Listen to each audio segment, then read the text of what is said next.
Okay, Lady Ada, what is this? Ooh, this is a special video cast that we're doing here from the Adafruit factory before our main shows. That's right. It's a crowd supply hangout on Google Hangouts and also on Discord. So you can watch us, hear us, That's right. and type us.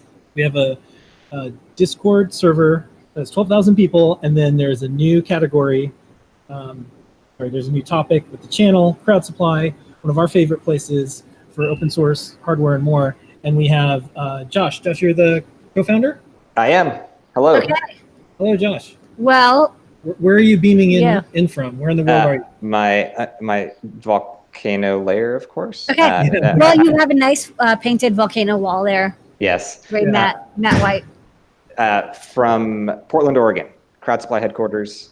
We just moved into our new office space a few months ago, actually. It's lovely. That's why it's so clean. White. Yeah, it's very clean. Lovely, wonderful new volcano. So we thought we would, I'm going to post some links up in Discord. I think some of your team is also in the Discord channel. And we were going to just interview you for maybe about 15, 20 minutes. And for some folks already know about crowd supply, but a lot of folks don't, just like a lot of folks don't know about Adafruit yet. Yeah. So we thought we would we'd start this off. So Lady Ada, you want to start asking Josh some questions? I would love that. So hello, Josh. Josh Hello. Lifton, who's the co-founder of Crowd Supply. Thank you for joining us. Thanks for having me. Paper thermal, Rachel Maddow. All right, so you founded Crowd Supply. It's been around for a while, but how long has it been around for a while? Because I actually don't know when you founded it. And then for the 8 people who might be watching who are like, I don't know what this Crowd Supply is, why don't you give us a quick rundown of what Crowd Supply is all about? Sure. So I was one of 4 co-founders back in late 2012. Technically, we launched in early 2013, and we've been going ever since. So when we first launched, it was all about anything manufactured. So we did everything from like hot sauce to books to bicycles to clothing to hardware, electronics. Now we just do open source hardware, so electronics mostly. Although we did have a blimp just recently. That kind of counts. It's hardware. Yeah. And we're a crowdfunding platform, but we also we're a very specific kind of crowdfunding platform. We actually work with our creators very closely. So we do the fulfillment, we do a lot of the project management and messaging. We do sales afterwards. We're usually the first big customer for most of our projects. So that we continue to sell the things afterward, and that's where we actually make most of our money. So we're kind of in it for the long term. And so you're like the post crowdfunding store, which is something that a lot of people they have this big crowdfunding push.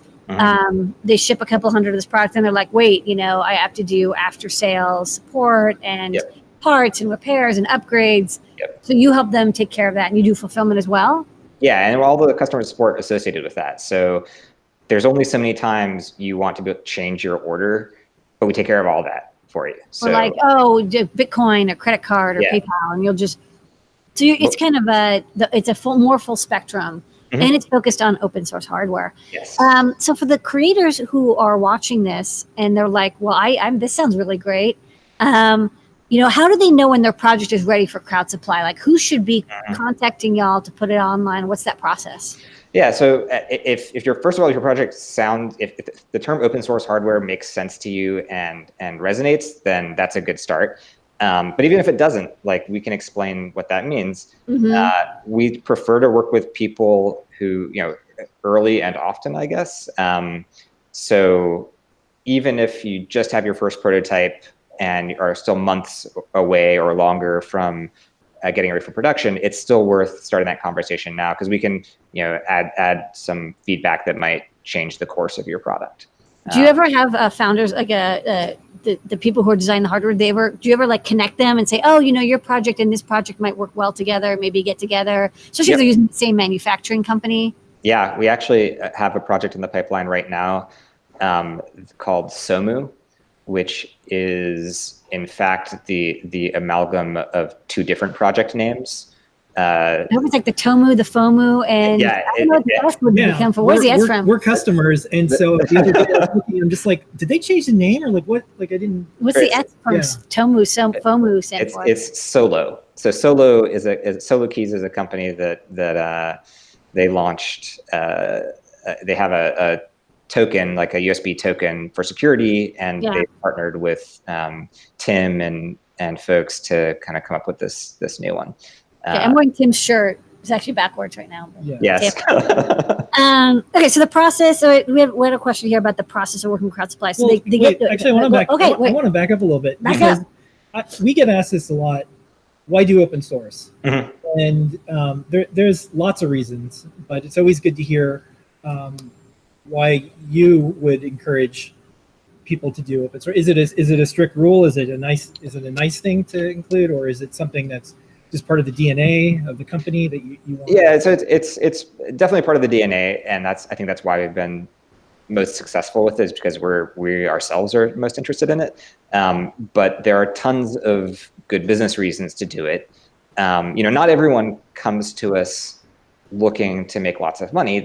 Sometimes they just want their project out in the world, and they actually don't care about the money. They care more about it being out there, which is fine. And so open source makes total sense for that. But even if you do care about the money, or especially if you do care about money, which most of the folks we work with do, then open source makes a lot of sense, because if you're launching a product that is new enough that it warrants like a crowd supply campaign, and it's cutting edge enough and early enough in the adoption curve, then you actually want to build that community as soon as you can, right? And open source is a great way to do that. It's a great way to, not only gain the trust of folks, because they're not going to be tied into your specific, hardware. Even if you go away, it won't be just a brick, but also they'll give you tons of feedback. And we've had the course of product development change in a lot of projects because of that feedback, even before the campaign has ended.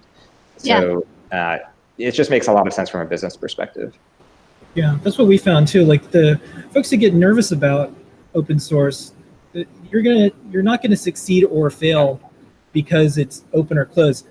But in our experience with hardware, you're more likely to succeed if it's open. It's just it's a little counterintuitive, because you need to build a community around whatever you have, whether it's closed or open. But it's easier if you have open source. Yeah, and in fact, it goes well with our general marketing strategy. We don't sell things that you'd find in Target necessarily, right? Like that is too broad of a scope to consumer for us. Instead, we try to focus on these so-called niche products.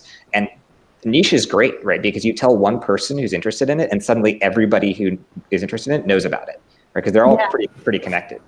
It's true. The communities are so tight knit. We were chatting about like different communities that like maybe specialize in like, especially the FPGA and the Sci-Fi community. Yep. They're very, very tight knit. So if like there's a new Sci-Fi board, you have this like couple hundred people who are just like really focused on this new chipset. They're going to pick up this board because they just are into, and they're developing a lot with the chip. So I have a note here about the process of working with crowdsupply. So you start with the vetting process, and you helping them with that? Yeah, so our vetting process is pretty straightforward. Ultimately, you're answering affirmatively the questions, can you deliver on what you're promising with the money that you're asking for, right? And so there's a lot. Good question to ask. Yeah. I mean, it's a pretty basic question, but there's a lot wrapped up into that, right? Like, so first of all, what capabilities do you as a team have? How much have you done already? How are your bill of materials and cost of goods sold pan out? Who's your manufacturers? Who are your partners? And so we look at all that. And honestly, I think we do more due diligence than most angel investors.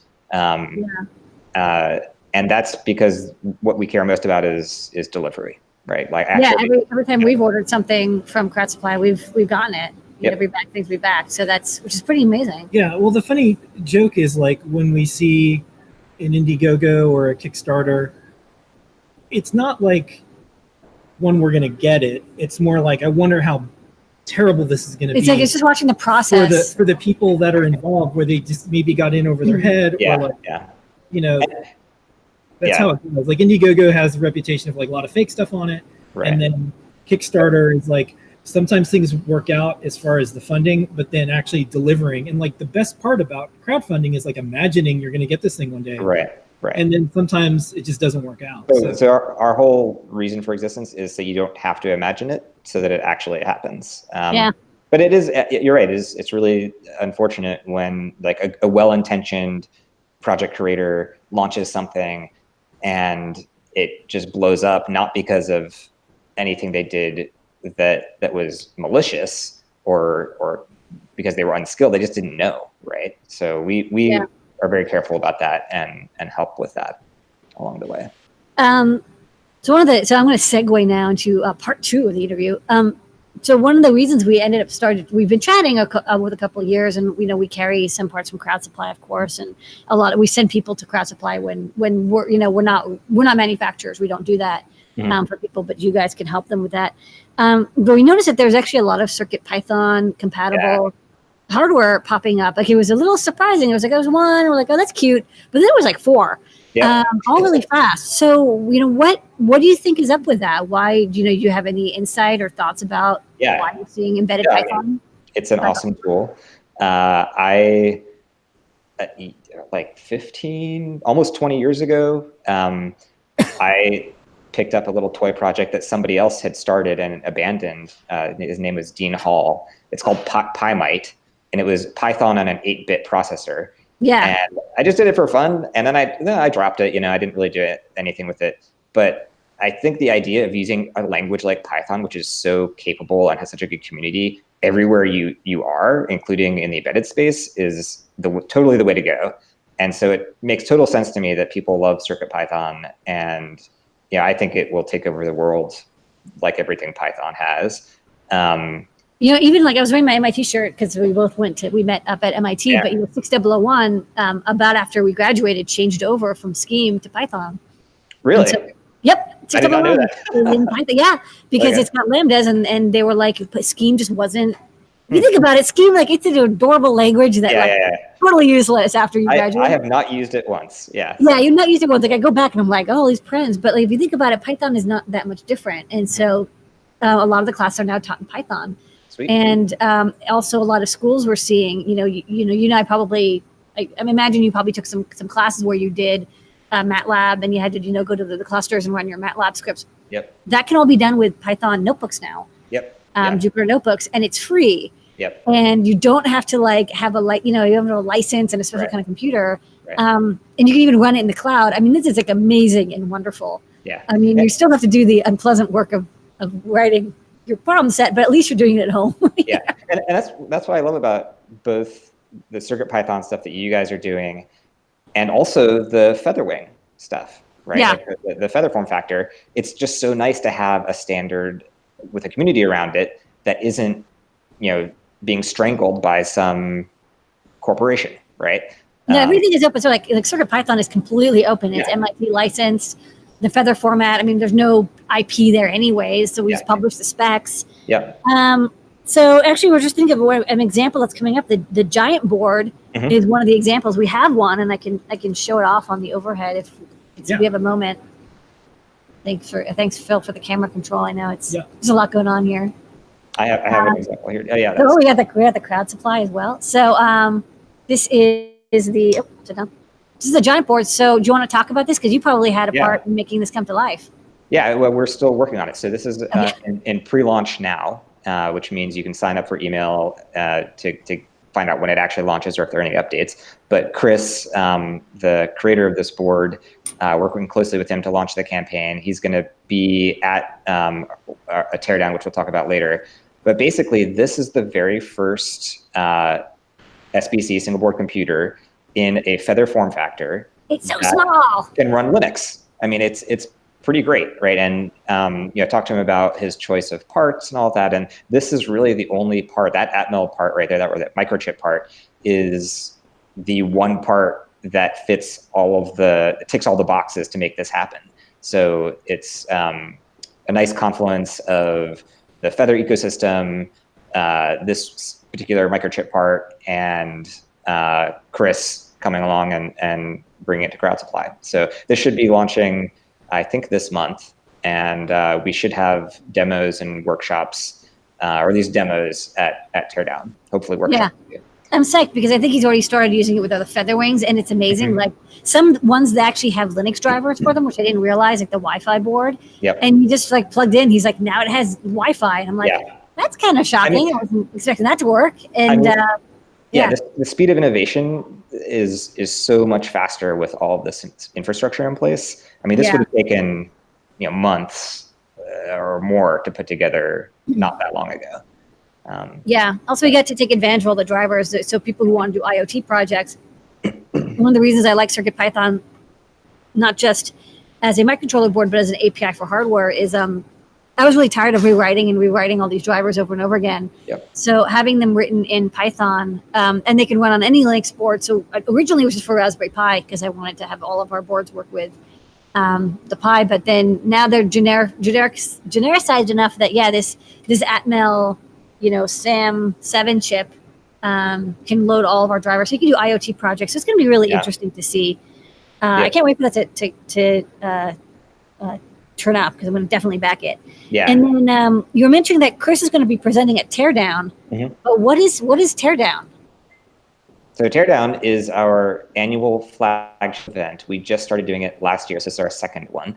And we did it on a lark kind of last year, and it was so awesome that we decided to do it again. It's basically a party for hardware hackers. It's 3 days. It's Friday, Saturday, Sunday, June 21st, 22nd, 23rd.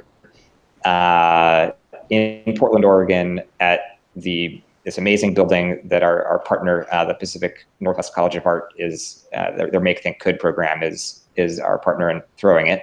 So it's in their space, and it's last year we had 35 talks and 16 workshops and like tons of demos and installations. This year it's going to be a bit bigger, but not overwhelming, I don't think. And it's people from really all over the world coming and showing off and learning about hardware. And it was just really awesome last year. I mean, we met a lot of people, learned about a lot of new projects, and it kind of built up a pretty nice camaraderie among everyone.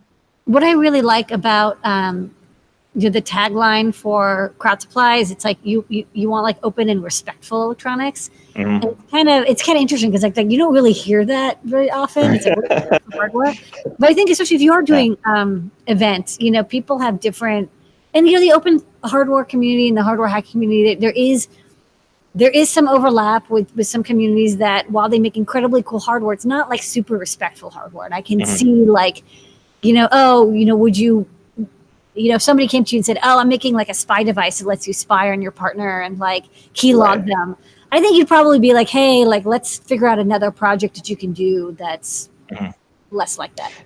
Yeah, and on that topic, there's tons of information security stuff that we've done. Hang on one second, okay? I'm gonna walk around CrowdSupply here a little bit. Okay. I want to see your layer, your little volcano layer. Oh yeah, this is our volcano layer. Hey everybody, hey volcano folks. I need a power supply.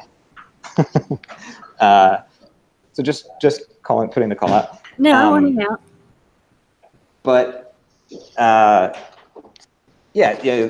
proclamation of user rights is kind of what you're referring to. That's what we call it on CrowdSupply, and it does not disallow things like information security devices, but I think we want to use them as tools for learning and for developing rather than for spying.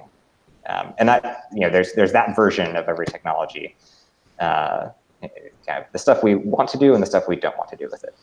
Yeah. So on that note, the final question is coming up. What is the velocity? No, just kidding. What's next for CrowdSupply? And what's the next big plans? Because you have some field reports you put down here that Yes. So field reports. We are really good at shipping stuff out to people, and we've done that thousands or tens of thousands of times. People buy stuff from CrowdSupply. It's something new and interesting. We ship it to them. We actually want to find out what they're doing with it now. So if you have something from CrowdSupply and you've done anything with it, it's not just shelfware. We want to hear about it. Maybe they can go to the Discord channel and type. Yeah, exactly. That's a good place. Real quick, this is another CircuitPython project. This is the RoboHat. Okay. And they're using this for Raspberry Pi robotics, the donkey car sort of thing. Yeah. Everyone wants to do self-driving AI cars, and the Raspberry Pi has a camera. I mean, if you remember, like, again, like we're old, so like 15 years ago, if you wanted to get a Linux handheld computer, all you had was like maybe an HP iPack, and it was like $300. Yep. And you could maybe plug a serial port. Man. Now it's like you've got everything for like $20. So great. Man, you just reminded me of iPacks. That's I amazing. know. Remember, I was really into iPack. Phil also did some iPack stuff. Yeah. Yeah. Well, one thing that I'm noticing too is the collision of crowd supplies. Like, when I think of crowd supply, like I have one of the We have the Navina. we have one of the original Yeah. laptops. You're right on. And when I think of crowd supply, I'm just like, oh, that's where like the coolest cutting edge like Linuxy stuff is going on. Yeah, this is so like cutting edge. It's a little scary. No, this is what you want. It's cool. There's like And- speakers bolted in and like mounted. And one of the things that's happened is, especially with the Raspberry Pi, people have a lot of Linux available, but the drivers and things were hard. So that's why we came up with Glinka, which is CircuitPython, and that's why that device that you just showed, that's how it works. It's like the power of Linux and then adding physical computing with all the libraries. Like we have 155 libraries now, so we're like, this is a good place to be. And we're done, and we have a system, and it's Yeah. like I mean, it's well established. Yeah, it's serious, right? Like not just CircuitPython either, right? Like there are so many projects that come through crowd supply that use something from Adafruit, even if it's whether hardware or software. And because it's open source, they can change it and improve it and like make it work. A good example of that is this thing. Well, not the lollipop, but this EIT, the electrical impedance tomography device, a desktop medical imaging called Spectra. They used your BLE library, and with the Regatta chipset, and they had to make a change to it for multiple, I guess multi-threading, because they were using Python for their dashboard too. Yeah, and they were able to do that, and that's awesome, right? I mean, that's the sort of like ecosystem that just works. Yeah, we have like over 1,200 GitHub repos, so it's we have no idea what that means. Right. Here's some ideas and some Don't envy me. And some future things. One, we have show and tell every single week. So it's 7:30 on Wednesdays. You or anyone from your team could come by every single week and say, here's just something. It doesn't have to be your project. It could be something from crowd supply. And then also maybe tell the creators that's a really good way to do things. I know there's some people in the Discord chat that you know already. There's GrowGuard, is the board that giant we have, board. the giant board, and then Unexpected Maker. That's one of the ones I just recently backed, the Tiny Pico.